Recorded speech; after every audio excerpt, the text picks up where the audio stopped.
రాష్ట్రంలో ఏ కార్యకర్త మీద దొంగ కేసులు పెట్టినా, ఎవలను ఇబ్బంది పెట్టినా, ఎక్కడ ఎవరు ఇబ్బంది పెట్టినా, మొన్ననే చెప్పినా మళ్ళా చెప్తా ఉన్నా, 38 మంది ఎమ్మెల్యేలం, 27 మంది ఎమ్మెల్సీలం బస్ వేసుకొని వస్తాం.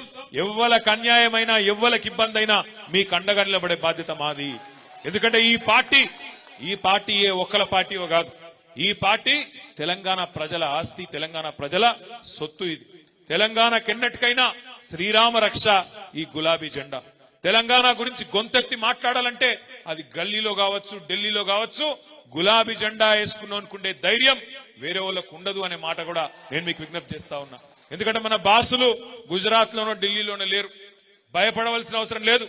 మనకెవరున్నారు బాసులు? గల్లీలో ఉండే తెలంగాణ ప్రజలే మన బాసులు. మీకు మేము జవాబుదారు తప్ప ఎవడో ఢిల్లీలో గుజరాత్ లో ఉండే పెద్ద పెద్దలకు భయపడే పరిస్థితి మనకు ఉండదు.